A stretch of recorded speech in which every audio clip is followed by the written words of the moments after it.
Olá, bom dia a todos. Mais uma conversinha sobre história da arte. Hoje, infelizmente, sem a Aline, que não pôde vir, mas ela vai voltar logo. E só o Felipe, que está aqui confinado comigo, né, Felipe? Exatamente. E qual é a mensagem? Olha, não esqueça de deixar o seu like, se gostou e quer acompanhar os vídeos, e se inscreva no canal e deixe perguntas para incentivar e dar ideia para os próximos. É exatamente isso, Felipe. E nós vamos começar com uma pergunta que não é sobre história da arte, não. É, é uma, é uma pessoa chamada Cristiane Muniz, e que viu o nosso vídeo da semana passada, no qual todo mundo estava comendo um coronel. E ela diz: e esse sorvete caipirinha? Haha, onde encontramos? Obrigada a todos pelo tempo dedicado, adoro essas aulas. Eu também adoro fazer essas aulas, sinceramente, Cristiane, e fico muito contente que você esteja acompanhando as aulas. Mas eu queria explicar essa história do sorvete caipirinha. Não é um sorvete caipirinha, e você tem que fazer em casa, porque é uma sobremesa clássica que existe na França e se chama colonel. Colonel quer dizer coronel. E é simples. É sorvete de limão com uma dose de vodka e casca de limão raspada por cima. Se você quiser, como na fotografia, colocar hortelã, uma rodelinha de limão, você põe, mas o essencial é a vodka e a casquinha de limão raspada por cima. E isso você acha em todos não, mas enfim, os restaurantes que tem sorvete na França, normalmente se você pede, eu quero um coronel, no final da refeição eles trazem, é muito refrescante e dá a impressão de ser muito digestivo. Então faça em casa, porque é gostoso mesmo. E hoje nós vamos falar de uma questão que foi trazida por uma pessoa que assistiu ao nosso vídeo e que se chama Paulo de Carvalho. O Paulo de Carvalho escreveu: obrigado pelas aulas através do seu canal, professor. Olha, eu agradeço a você por ser alguém que assiste essas aulas. E ele diz: aqui vai minha sugestão, que seria muito interessante ouvir sobre isso. A palavra moderno, quando expressada cotidianamente, nos remete a uma série de significados. Uma era, o desconhecido, o diferente, como antônimo de antiquado, mas também alude ao tempo futuro. Afinal, o que é moderno? E qual o ponto de ruptura que separa o moderno e insinua o modernismo? Então, eu vou tentar responder de uma maneira simples, pragmática, e eu vou pegar um pouquinho de água agora, Felipe.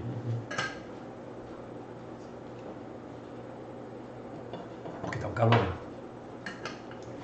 É uma maneira simples e pragmática para nós podermos entender como usar essa palavra, que de fato ela é um pouco complicada. Existe, em primeiro lugar, um modo de empregar a palavra moderno que é relativamente raro, e a seguinte: moderno é aquilo que vai do Renascimento até o final do século XVIII. É estranho isso, né? Porque nós achamos que moderno é de agora. Mas se você for em todos os departamentos de história do mundo, inclusive no meu, em Campinas, onde eu leciono e ao qual eu pertenço, você vai ver que tem disciplinas de história moderna e de história contemporânea. História moderna é o que vai do século XVI até o século XVIII. História contemporânea é o século XIX, XX e agora XXI. Nós não estamos habituados a essa versão, digamos, acadêmica da palavra moderno, mas é porque as pessoas desse período, do século XVI, do século XVII, se chamavam de modernos. E eles se chamavam de modernos em oposição aos antigos. Os antigos eram os gregos e os romanos, os clássicos. A história se fazia por comparação. nós temos que atingir o nível de civilização, de cultura que os antigos atingiram. Nós, os modernos. A tal ponto que no século XVII começa uma polêmica, uma briga muito longa, que vai até o século XVIII, entre pessoas que achavam que os modernos eram melhores do que os antigos. E que os antigos achavam que e outros achavam que os antigos eram melhores do que os modernos. E tem de fato um debate cultural, que é sobretudo um debate literário. Tem uma peça do Molière, que é um grande escritor de comédias na França do século XVII, com um personagem diz mais ou menos isto: os antigos são os antigos e eles fiquem lá. Nós somos gente de agora. Então, o moderno queria dizer isso: nós somos gente de agora. Esse debate literário atingiu também a pintura. E alguns teóricos, eu trouxe para vocês verem aí essa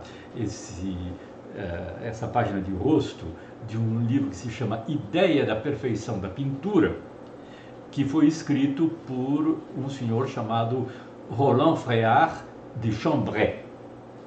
Esse Freyard de Chambray era um conservador e ele dizia que são os antigos que são os que devem dirigir a nossa maneira de produzir pintura. E ele escolhe alguns pintores que são pintores modernos, mas que para ele seguem direitinho as regras e os princípios dos antigos. Primeiríssimo lugar, Rafael. Claro que Rafael. E o contemporâneo dele, que é um grande pintor francês daquela época, chamado Poussin, muito clássico. E ele vai dizer, olha, é o seguinte, esses são os clássicos, agora tem modernos que enlouqueceram. Por exemplo, Rafael é um modelo da pintura antiga.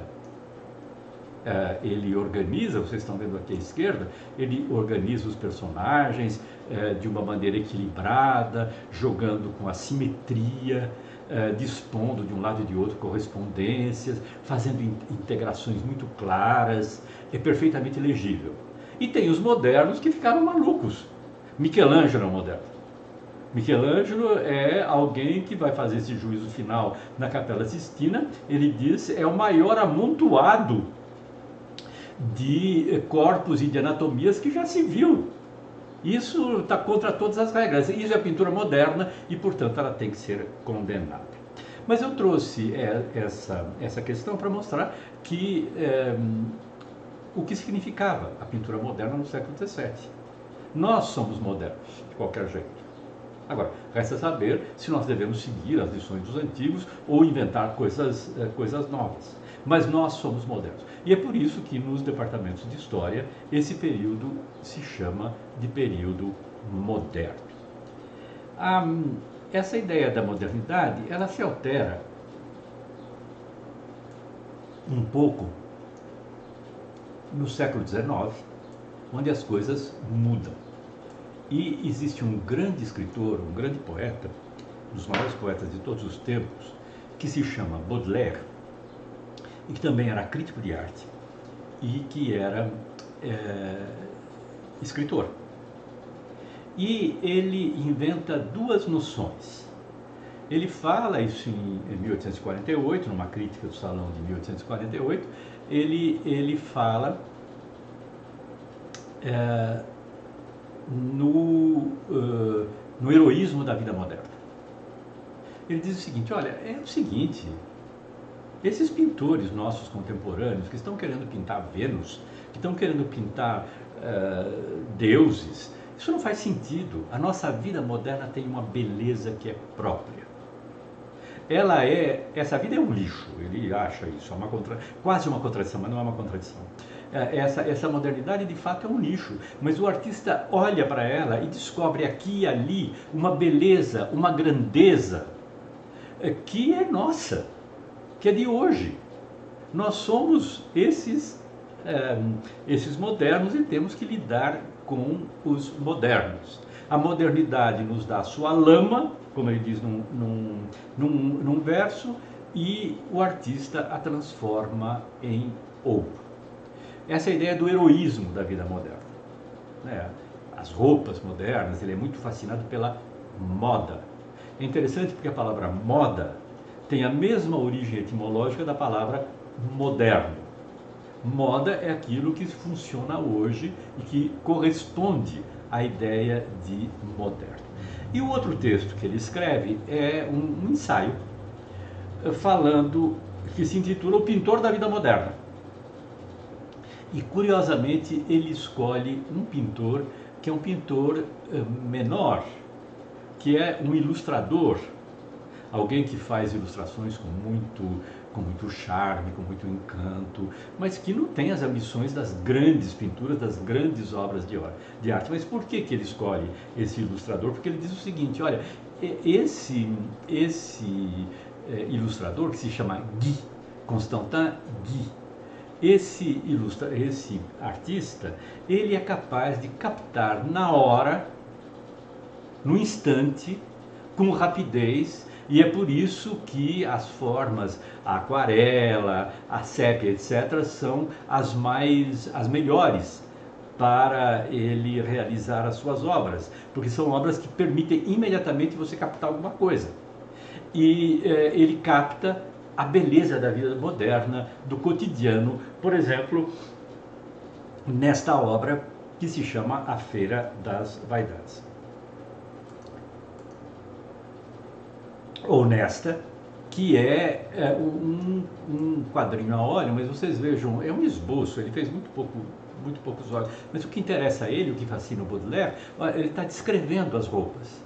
Ele está mostrando como as mulheres se mexem na rua e fazem essas enormes saias adquirirem um movimento. É essa a captação da vida moderna que Baudelaire vê em Constantin Guy,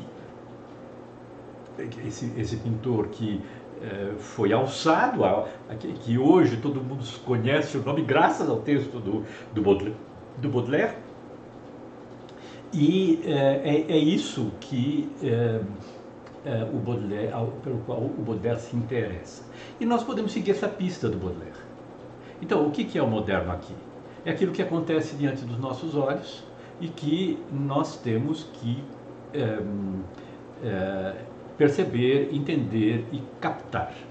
O Baudelaire está pressupondo, não é, que a nossa vida não é a mesma vida das pessoas que viveram no passado, porque existem transformações nessa vida, na maneira de vestir, relações sociais, questões técnicas, e isto significa a modernidade. Trem é a modernidade. É uma invenção nova que permite uma relação de transporte muito mais rápida, como jamais houve no passado. Então, existe, como por assim dizer, uma modernidade real que o Baudelaire gostaria que fosse captada nas suas obras. E se nós formos atrás da pista do Baudelaire, nós vamos descobrir que um artista, que se nós formos procurar um artista moderno, que seja de uma grandeza, que seja ao mesmo tempo o artista da vida moderna e seja também aquele que é capaz de construir o heroísmo da vida moderna, nós vamos chegar no Manet, que aliás era um artista pelo qual o Baudelaire tinha uma enorme admiração. Então vocês vejam esse quadro. Manet, a ferrovia, já é um tema moderno. Ele não nos mostra o trem, ele mostra o vapor, que faz parte da paisagem moderna. Ele mostra as grades que nos separa do nosso espaço, que é o espaço onde nós podemos evoluir, de um espaço que é um espaço técnico e perigoso, para o qual nós não podemos ir de qualquer jeito, onde os trens vão correr, ali onde estão os trilhos. E ele põe diante dos nossos olhos esses dois personagens adoráveis, uma mulher, talvez a mãe, é um modelo que serviu para ele para vários quadros, chamado Victorine Meurent, enfim, pouco importa, e ele dispõe esse modelo no esplendor das roupas, do tecido, do chapéu, dos gestos, o cachorrinho, o personagem da criança de costas, com brinquinho. Evidentemente gente pelas roupas nós estamos vendo, enfim, de uma classe social mais elevada, a leitura, e isso composto num quadro de tamanho importante, mais de 1 metro, no qual existe uma organização, uma estrutura, que é a estrutura das grandes obras, a estrutura que nós descobrimos nas pinturas dos grandes mestres. Apenas eu vou acrescentar uma coisa que está aqui nessa estrutura e que me parece interessante. A maneira de recortar a imagem, a maneira de enquadrar a imagem. Há alguma coisa de uma invenção recente que é a fotografia. Ele viu também, certamente, estampas japonesas que usavam um recorte meio casual, mas está aí alguma coisa de moderno e de heróico que é o Manet. E eu coloquei aqui um texto porque ele exprime bem as qualidades do Manet. O Monsieur Manet, o Sr. Manet, cujos métodos sumários podem às vezes parecer brutais, porque ele não faz as fusões tradicionais das tintas, o que dá, aliás, esse frescor, essa beleza dos azuis que vocês estão vendo aí.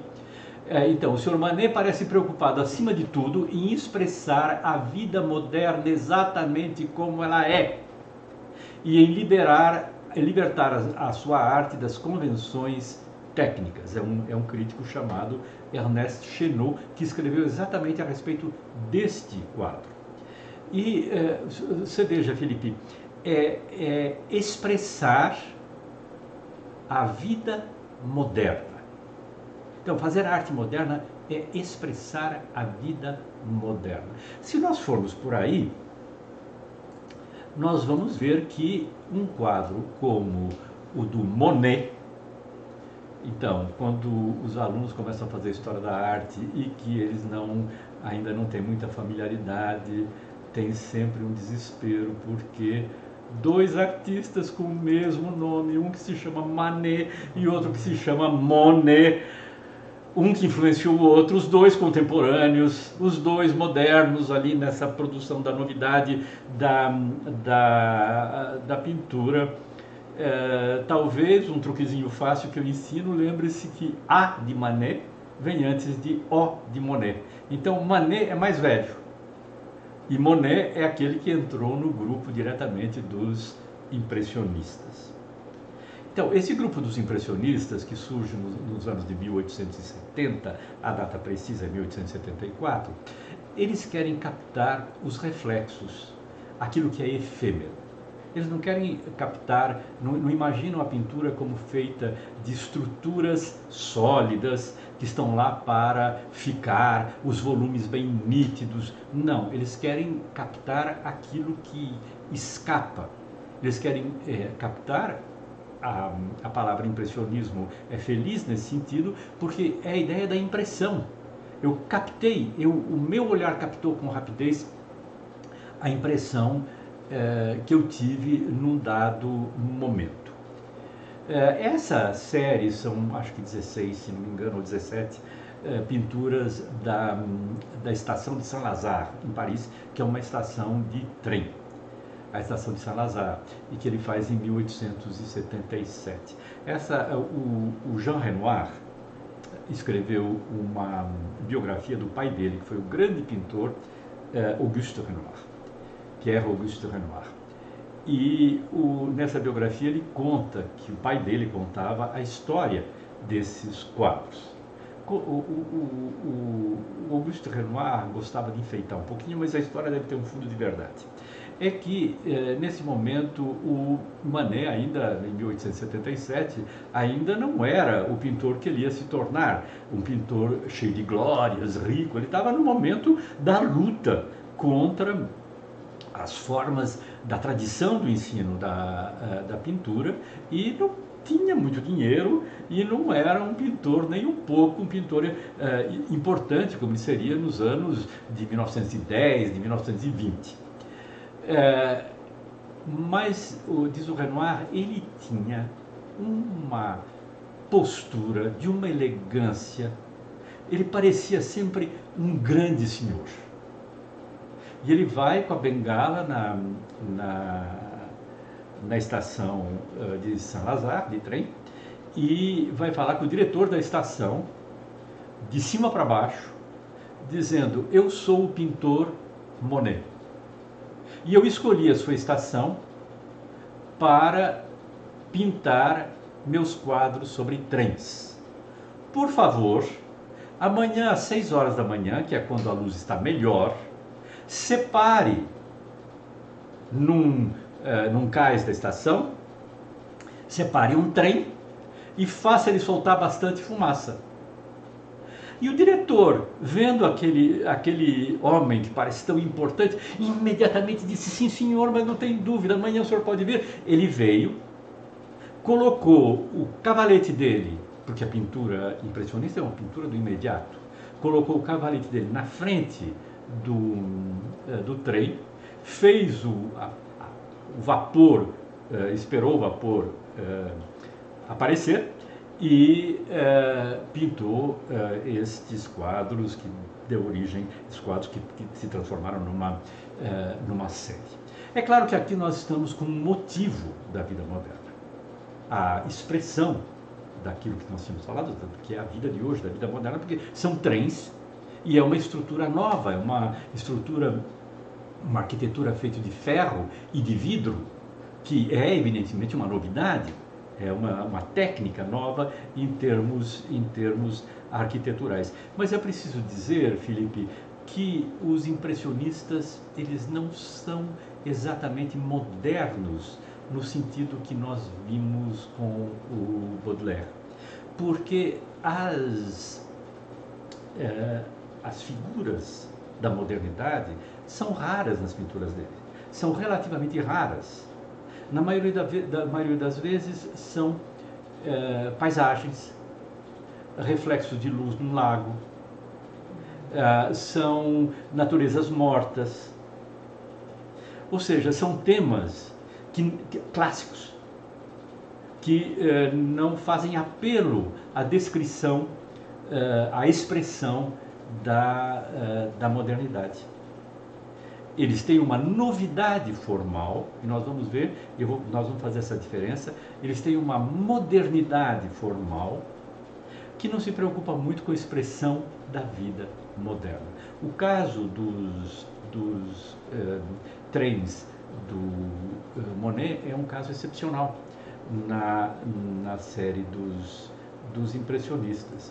E se nós quisermos buscar um artista baudelairiano,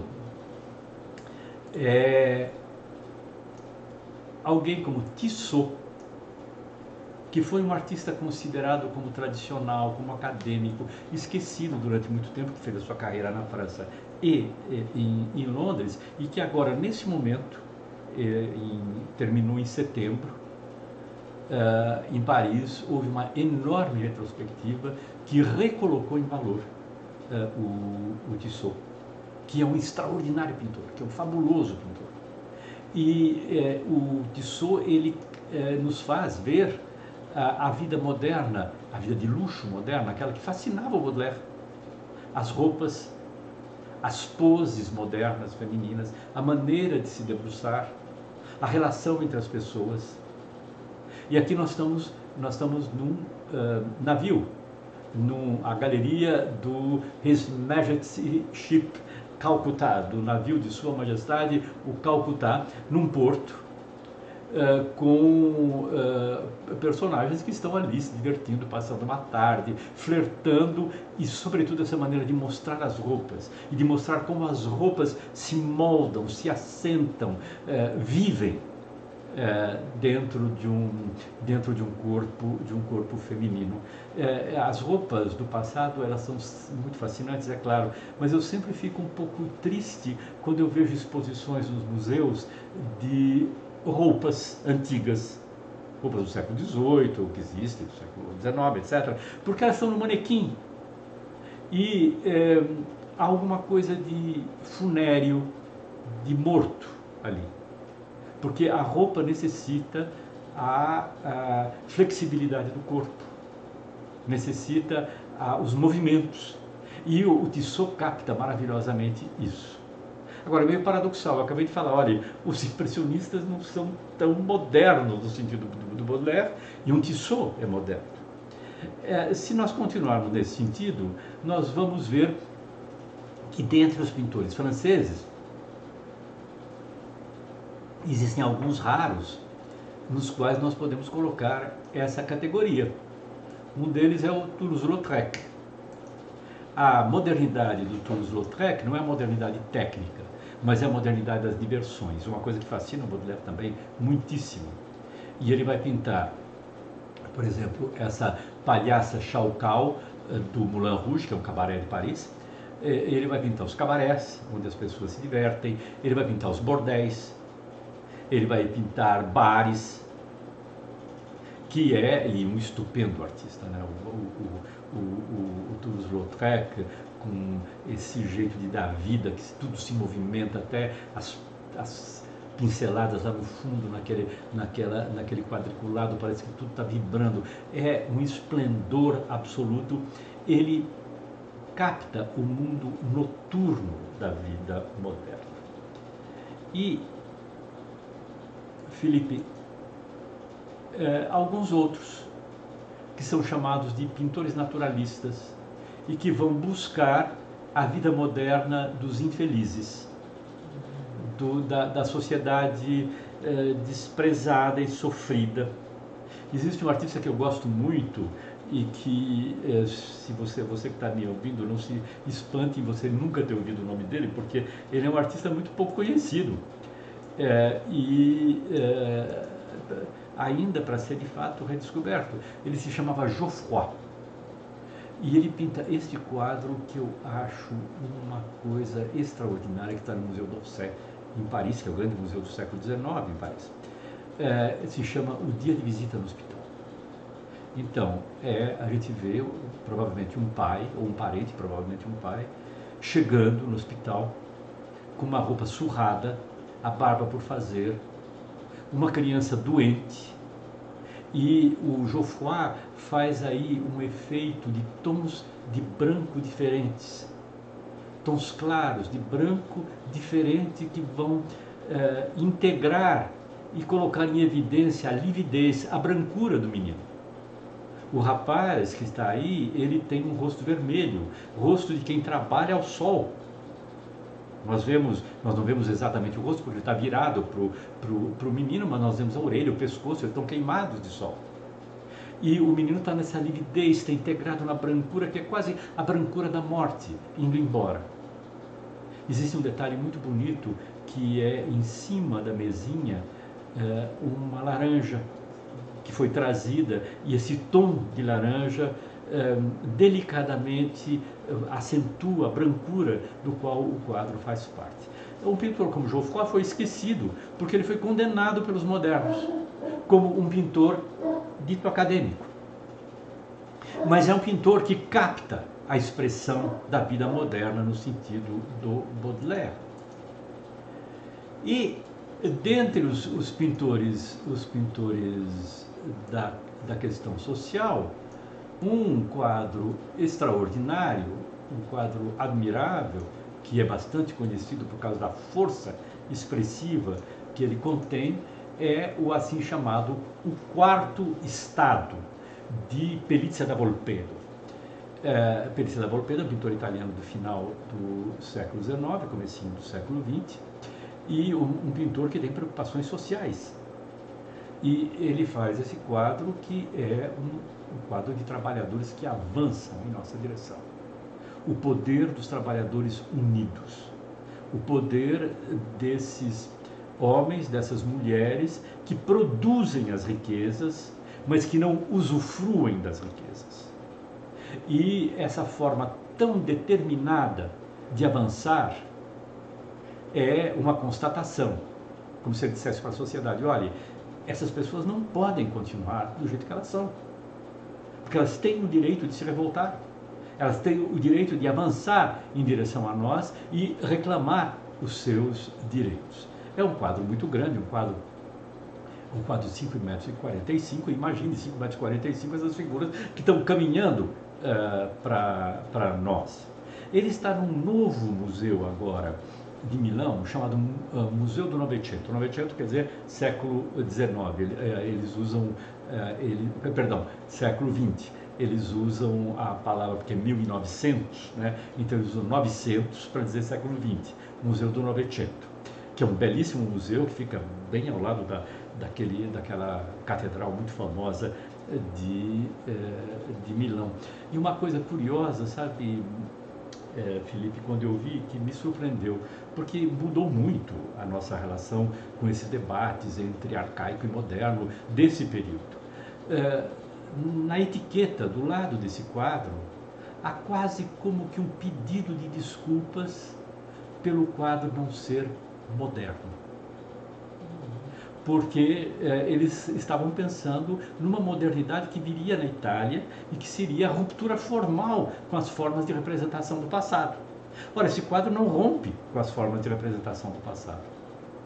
Eu fiquei de fato surpreso, porque hoje em dia ninguém não se considera mais isso, né? Não se pensa mais em termos, isso aqui é acadêmico e aquilo lá é moderno, mas eles ainda tiveram que introduzir: olha, nós estamos abrindo, porque de 1901, é o primeiro quadro que você vê, nós estamos abrindo este museu com este quadro, mas vocês precisam considerar que as modificações modernas vão vir depois. Então você veja como não sei se ficou claro isso, claro. É jogo de preconceito, né? É jogo de preconceito. E se nós entendermos, né, que a modernidade vai no sentido do Baudelaire, uma coisa que nos ajuda muito a compreender é a produção norte-americana, e aquilo que vai ocorrer nos Estados Unidos, você vai ver que coisa interessante, que é o seguinte, estou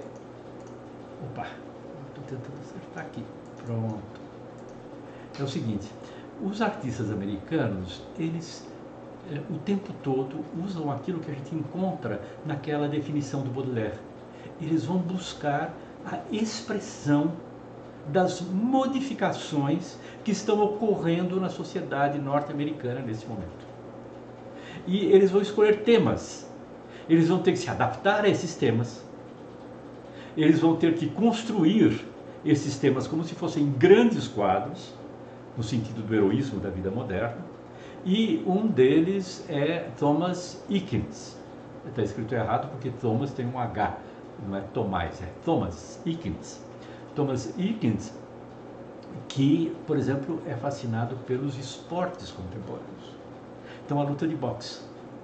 A luta de boxe com os elementos que fazem, tem um ringue, é um teatro circular, tem um guarda lá atrás, tem alguém que está controlando a luta sentado, e tem o lutador no seu banquinho. Se chama entre assaltos, quer dizer, o primeiro e o segundo assalto, né? Entre um assalto e outro, entre rounds, se você quiser em inglês. E os americanos vão explorar isso, e é fascinante porque, veja, este artista, um artista fenomenal, um artista pelo qual eu tenho uma admiração imensa, e que se chama George Bellows. E Bellows faz em 1913, que é no momento em que todas as revoltas formais estão acontecendo na Europa, ele faz quadros assim, em Nova York. Se chama Moradores de Penhascos, The Cliff Dwellers. O que são esses penhascos? Esses penhascos são prédios de vários andares, e que uma multidão de imigrantes vindo para as cidades ocupa. E o evidente aumento da demografia. As ruas que estão absolutamente lotadas de pessoas. A maneira de viver dessas pessoas, que são aqui, evidentemente, pessoas mais pobres, com os seus varais atravessados pelo meio. Isso é Nova York, no início do século XX. Bellows fazia parte de um movimento em Nova York, isso é bem interessante, de um movimento americano de pintura chamado The Ashcan School. Ashcan School quer dizer, como dizer isso, a escola da lata de cinza. Como se a lata de cinza é quando você termina de limpar a lareira e enche, ou do balde de cinza, se você quiser. The Ashcan School, que eles deram esse nome. E esses artistas da Ashcan School, nos Estados Unidos, eles eram considerados como modernos, no sentido formal. E eram criticados. As pessoas diziam, mas o que é isso? Olha o jeito como eles estão pintando. Não tem acabamento, é muito rápido. E eles desenvolveram essa visão do mundo.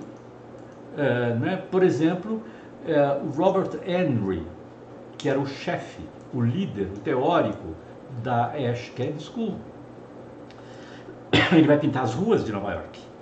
E essas ruas de Nova York, elas nos revelam o quê? Elas nos revelam uma cidade feita de desfiladeiros por causa dos enormes prédios que são construídos. Por que esses prédios são construídos? Por que esses prédios são possíveis agora e não eram antigamente? Por duas razões. Uma, o fato de que se desenvolve nos Estados Unidos uma estrutura técnica para a arquitetura, que é uma estrutura de metal. São vigas de metal que formam como uma gaiola e que permite você ir subindo os andares quanto tempo você quiser. Mas é claro que se você vai fazer um prédio de 30 andares e você só tem essa estrutura como novidade técnica, aparece um problema. Qual é o problema? A base? Não. A questão simples. Como é que você vai chegar no 30º andar? Né? Então você precisa de uma outra invenção técnica que ocorre exatamente nesse momento, que é o elevador. Sem o elevador você não chega no alto desses prédios. E o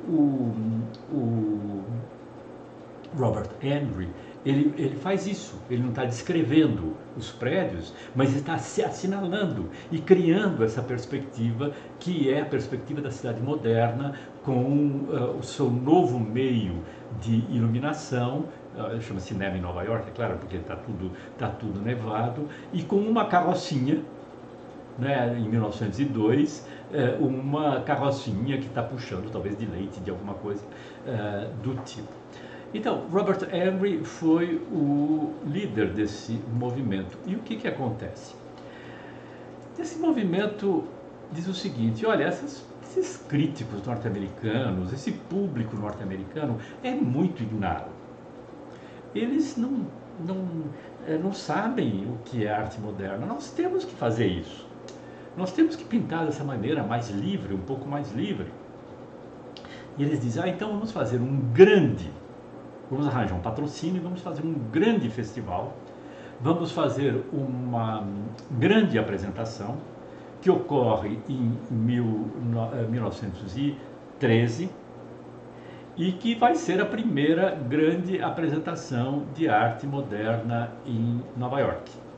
Se chama de Armory Show, a exposição Armory, porque Armory das armas, porque haviam galpões do exército em Nova York vazios e que eles usaram para fazer essa enorme exposição de arte moderna, e vamos trazer o que há de moderno na Europa para eles verem. E eles trazem. E o Armory Show, em 1913, causa um impacto, um abalo na cultura norte-americana imenso. O que é isso? Olha esse quadro do Picasso que veio para o The Armory Show. O que é essa mulher que a gente não entende muito bem como ela está pintada aí? Imagine, se os pintores da Ashcan School eram considerados como modernos pelos americanos, imagine quando eles veem isso.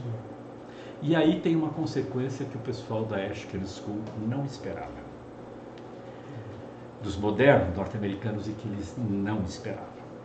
É que os americanos assumem que a verdadeira modernidade é essa que está aí, a do Picasso. E que a Ashcan School é uma maneira de pintar ultrapassada. Quer dizer, eles antes eram condenados porque eram modernos demais e depois foram condenados porque não eram suficientemente modernos. Você veja que coisa, Felipe, e eles levam na cabeça, porque eles continuam fiéis, alguns são marcados pela modernidade europeia, é claro, mas uma boa parte dos artistas norte-americanos continuam fiéis a essa ideia de que eu tenho que exprimir a modernidade, porque o Picasso não está exprimindo modernidade nenhuma aí, é um tema o mais tradicional que possível, é uma mulher na pose da classicíssima da melancolia, ou seja, do braço apoiado no rosto, e pronto. O que há é uma novidade formal radical. E os americanos assumem isso. E é uma coisa triste, porque eu adoro a pintura norte-americana e adoro a pintura da primeira metade do século, essa que inclusive não é considerada como chique, e eles são muito marcados, eles têm uma visão, um julgamento que é muito voltado para os preconceitos vindos da Europa. Eles imediatamente classificam, eles têm duas expressões, uma que é highbrow, outra que é lowbrow. Highbrow quer dizer testa alta e lowbrow quer dizer testa baixa. Highbrow é a cultura intelectual, lowbrow é cultura de quem não é inteligente, de quem não é culto. E eles assumem essa forma de pintura como sendo a boa modernidade e passam a desprezar a sua própria modernidade, aquela da Ashcan School e da tradição dos pintores norte-americanos. A tal ponto que existe uma grande milionária nos Estados Unidos que é apaixonada pela pintura americana e que coleciona a pintura americana e que estimulou a Ashcan School, deu dinheiro para a Ashcan School. Ela se chamava Gertrude Vanderbilt Whitney. Vanderbilt e Whitney, o sobrenome da família do pai e o sobrenome da família do marido, são multimilionários. E ela cria uma coleção fantástica. Ela cria essa coleção fantástica e ela vai e em 1927, portanto, bem depois de 1913 e do Armory Show, ela diz, não, eu estou com quadros demais e eu quero doar isso para o Metropolitan Museum de Nova York. São quadros maravilhosos. E o Metropolitan Museum de Nova York diz o seguinte, minha senhora, não, aqui só entra grande pintura que vem da Europa, não essa porcaria produzida aqui nos Estados Unidos. E o que ela faz? Ela cria o seu próprio museu. Ela cria o seu próprio museu, o Whitney Museu, que existe até hoje em Nova York. Então, você imagina, não é? Olha a diferença. Olha a diferença que existe aqui, que coisa interessante. O Marcel Duchamp, que é um artista francês, muito importante, de vanguarda, aparece o quadro mais falado é esse, chama-se O Nu Descendo a Escada. E o Nu Descendo a Escada do Duchamp é inspirado nas experiências fotográficas que a fotografia instantânea tinha permitido. Havia fotógrafos que inventaram um rifle fotográfico que permitia tirar fotos em sequência e decompor o movimento. E My Bridge, por exemplo, tem figuras femininas descendo a escada. E ele fez esse quadro no Descendo a Escada, que causou um impacto em Nova York, caricaturas, enfim, o diabo. E veja comparado com o pobre Robert Henry, figura em movimento, que ele pintou também em 1913. Quer dizer, o contraste é absolutamente imenso do ponto de vista da forma. No entanto, eu diria que as duas pinturas pertencem à mesma natureza. Elas fazem parte da tradição do nu, que é uma tradição antiquíssima na história das artes. Elas são pintadas óleo sobre tela, que é também uma percepção perfeitamente convencional. Ora, é claro, o Duchamp é infinitamente mais moderno do que o nu do Robert Henry, mas o Duchamp não está expressando, se você quiser, essa modernidade real a qual eu me referia há pouco.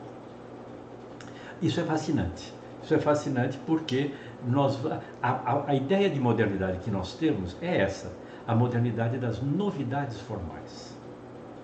E essa modernidade, no final do século XIX, Felipe, ela vem associada com uma outra ideia.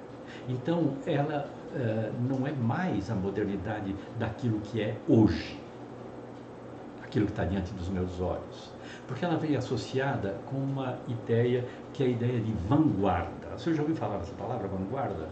Vagamente. Então, vanguarda é uma palavra militar. Vanguarda é uma palavra militar e significa as patrulhas de soldados que vão na frente para explorar o terreno antes do batalhão poder avançar. A vanguarda se opõe à retaguarda, que são os soldados atrás que protegem o batalhão de ataques vindo da parte de trás. E essa ideia de vanguarda foi aplicada às artes. E as artes então começam, e essa modernidade começa a aparecer como não aquilo que é o de hoje, mas aquilo que aponta para o futuro. O gosto vai ser assim, a arte vai ser assim, a pintura não vai ser... Aí você começa com esse jogo do antigo e do moderno.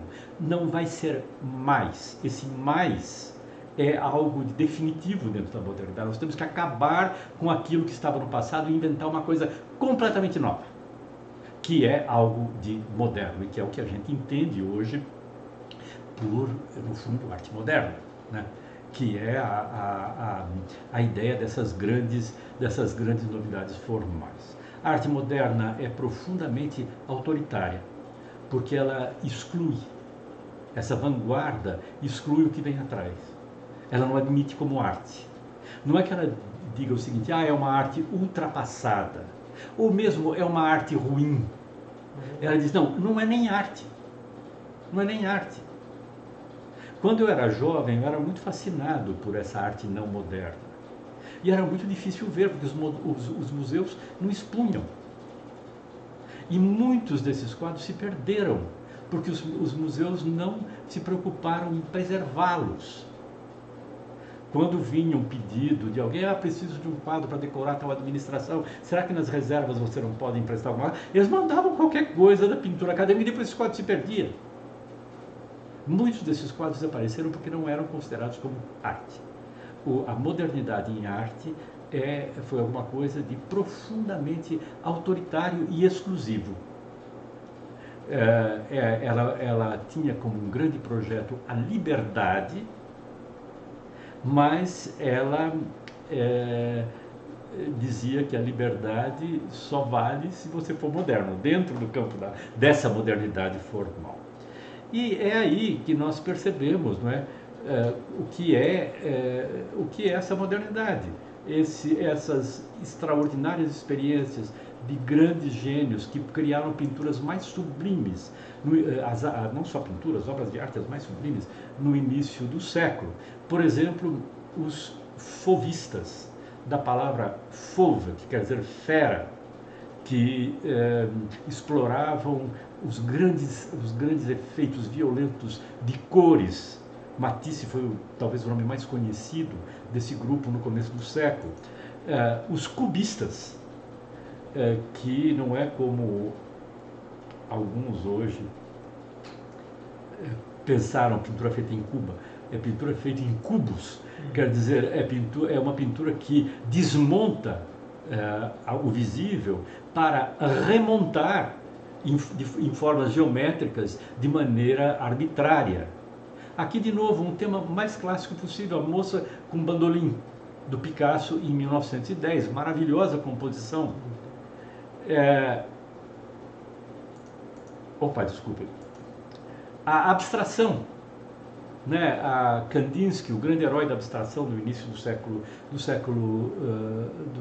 XX, esse título Fuga evoca a música, né? É um momento no qual as artes querem entrar em sintonia com outras artes, né? Como as fugas de Bach, por exemplo, e que nos quer dizer o seguinte: olha, vejam os impulsos, vejam os efeitos de relação entre cores diferentes, entre formas que estão gravitando, que estão em movimento. Você não precisa de um tema, você não precisa de um assunto, você tem isso que é a beleza de uma organização puramente formal, sem assuntos.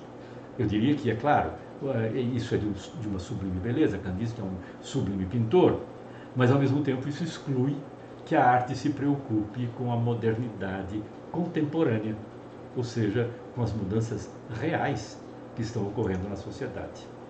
Os futuristas, né, Boccioni, e eu trouxe de propósito esse gesso do Museu de Arte Contemporânea, porque aqui em São Paulo, no Museu de Arte Contemporânea, nós temos o gesso e uma das tiragens clássicas dessa que é talvez a escultura mais célebre do século XX, Formas Únicas da Continuidade no Espaço, de 1913, a mesma data do Armory Show, do Boccioni, italiano, que a Ana Magalhães, que é hoje diretora do MAC, estudou e organizou numa exposição de uma clareza muito grande, de uma qualidade muito grande.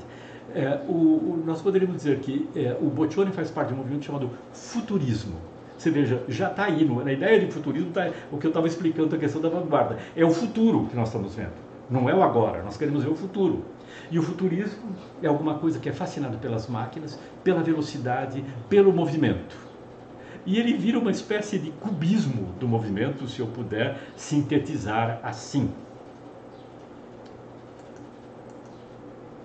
Desculpem, tem mais uma coisa ou não antes? Não. O dadaísmo, o Dada, o Duchamp, com aquele nu descendo a escada, que vai romper com as formas da pintura tradicional para pegar objetos. Ele faz o que ele chama de ready-made, aquilo que já está pronto, fabricado pronto. E ele pega, por exemplo, um mitório, vira ao contrário e pronto. Isso nos oferece percepções, novidades, maneira de ver que é diversa. É uma experiência na qual está ligado forma e conteúdo de um modo muito forte e muito convincente. Os expressionistas, o caso de Munch, que é o grande iniciador ou precursor do impressionismo no final do século XIX, com esse quadro que virou todo mundo, até quem não conhece arte já viu, né, esse quadro chamado O Grito. O que são esses expressionistas? Eles querem exprimir as angústias que eles têm dentro deles. Para sermos muito sumários, mas enfim, é um pouco isso. Esses expressionistas que torturam a forma e tiram de dentro de si os impactos mais dolorosos possíveis que os habitam. E o expressionismo vai ter um grande desenvolvimento na Alemanha e ele corresponde muito à sensibilidade desesperada dos artistas no momento da Primeira Guerra Mundial. Ele vai exprimir o sofrimento e as dores das guerras. E a direita, Egon Schiele, maravilhoso artista, maravilhoso pintor, extremamente sofisticado, mas que trabalha as relações do corpo, da sexualidade, da exposição do nu como elementos ao mesmo tempo muito sofisticados e de algum modo muito sofridos. E o Brasil, né? E aí nós vamos entrar na questão do modernismo. Qual que é a diferença entre moderno e modernismo? Bom, o Brasil entra nesse tipo de modernidade formal um pouco tardiamente. A Semana de Arte Moderna é de 1922 e as experiências modernas estão ocorrendo por volta as novidades modernas ocorreram por volta de 1910, 15. Talvez os dois maiores artistas modernos que nós jamais tivemos. De um lado, Anita Malfatti e do outro lado, Tarsila do Amaral. E eles aparecem com um grande impacto, Anita Malfatti mais cedo, numa exposição em 1917, que vai provocar o debate sobre a modernidade, com um artigo que o Monteiro Lobato escreveu, condenando a pintura da Anita Malfatti, um artigo que se chamava Mistificação ou Paranoia, né? Ou ela está me enganando, está me mistificando, ou ela é louca. E a Anita Malfatti, é claro, ela deriva das experiências expressionistas, esse fabuloso japonês. Está vendo que coisa fantástica esse japonês, né? Como ele é forte, como ele é dinâmico. E a Tarsila do Amaral, que deriva, por sua vez, das estruturas, ela que foi sempre uma pintora que eu acredito altamente clássica, no sentido mais genérico e amplo da palavra, que busca equilibrar o quadro por meio das estruturas, como faziam os cubistas. E por que então modernismo? Porque a ideia de modernismo, como a ideia de futurismo, cubismo, etc., é aqueles artistas que participam de um movimento, que militam por um movimento, que fazem força para que esse movimento vá para frente. Essa militância que houve, evidentemente, no Brasil muito forte, contra as formas conservadoras das artes, fizeram com que eles fossem chamados de modernistas. No início, eles eram chamados de futuristas, genérico. O Mário de Andrade ficava muito bravo. Ele tem numa entrevista, ele disse para o repórter: fale de Pará que nós somos futuristas, que eu sou futurista. Futurismo está errado. Futurismo é um movimento italiano, nós somos outra coisa. E ele vai escrever depois, em 1942, no aniversário de 20 anos da Semana de Arte Moderna, uma conferência, ele faz uma conferência e publica essa conferência, chamada O Movimento Modernista. Ou seja, o movimento daqueles que batalhavam pela modernidade. É claro, Anita Malfatti e Tarsila do Amaral são artistas modernos. Eles entram no campo da arte moderna do século XX. Mas eles foram também modernistas. Eles são também modernistas porque eles participaram dessa luta e fizeram parte de um grupo que se reivindicava como moderno. A modernidade, com suas promessas e suas tiranias, né? Por que promessas? Porque, lidando com o futuro, a modernidade prometia um futuro muito melhor, né? A modernidade, e aliás uma coisa que eu deixei de lado, porque não caberia aqui, é muito longa, mas que eu acho que seria muito importante um dia conversar a respeito, é a arquitetura moderna, porque essa tem uma atuação, Felipe, na vida das pessoas, na maneira das pessoas viverem, morarem, na concepção das novas cidades, tudo isso. Ela é muito autoritária, ela é muito dirigista. Você tem que aprender, o que é muito bom, como gostar das novidades que eu estou trazendo. Mas para isso ela exige, você tem que renunciar ao gosto anterior, o que hoje ninguém mais com um pingo de juízo na cabeça, da bola. Porque essa modernidade entrou em crise. As promessas que a modernidade havia trazido faliram. Sabe, nós precisamos lembrar que regimes como o stalinismo, como o fascismo, como o nazismo, eles eram modernos porque eles prometiam uma reforma do mundo, e um mundo que seria, segundo eles, segundo os horrores, os piores horrores possíveis, um mundo que ia surgir, ia nascer uma aurora nova que ia aparecer. Tudo isso faz parte do campo da modernidade. E a modernidade prometeu uma vida harmoniosa graças à ciência técnica bom, é claro, a ciência técnica são formidáveis, ajudam, mas elas não resolvem todos os problemas. E a modernidade entra em crise nos anos de 1980. E alguns pensadores inventam uma coisa chamada de pós-modernidade. Hoje nós vivemos esse período, um período da pós-modernidade.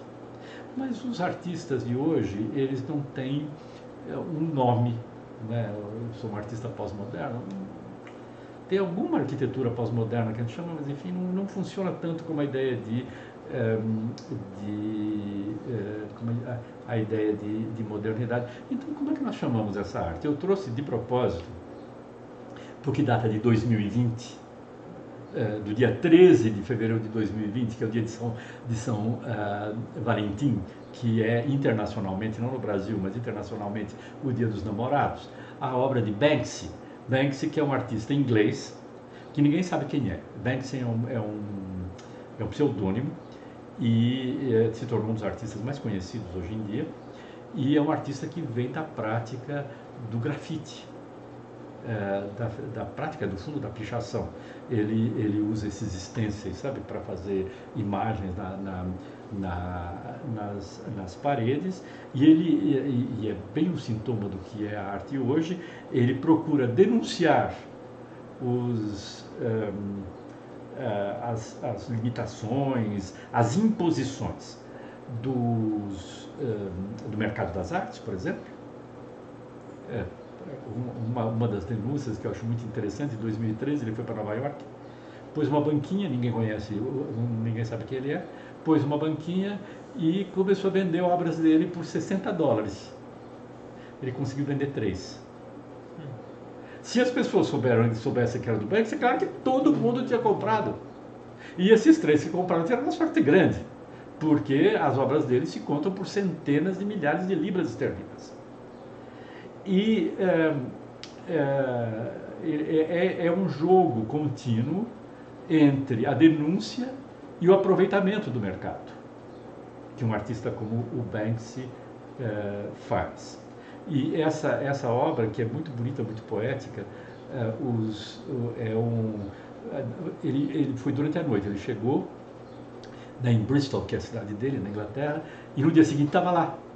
Esse menininho, que é como uma espécie de cupido, joga com estilingue e no alto explodindo uma mancha vermelha, como se fosse um fogo de artifício de sangue, alguma coisa do tipo, no qual evidentemente está associada a ideia da paixão, do sentimento, tudo isso. E o interessante é que no dia seguinte, ou 2 dias depois, alguém foi lá com com um spray e pichou em cima da obra dele. E o instrumento contemporâneo, né,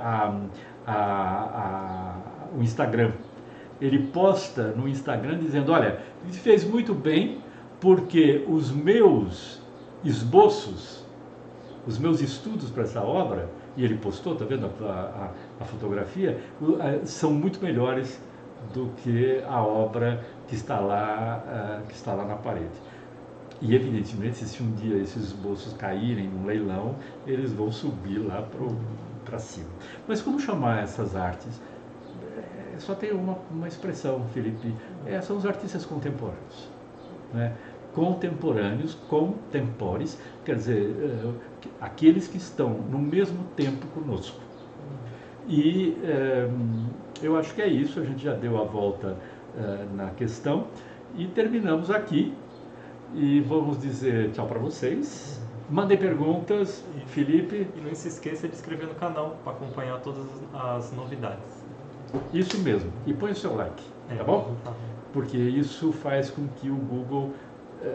eu não tenho nenhum projeto de ganhar o que quer que seja com isso.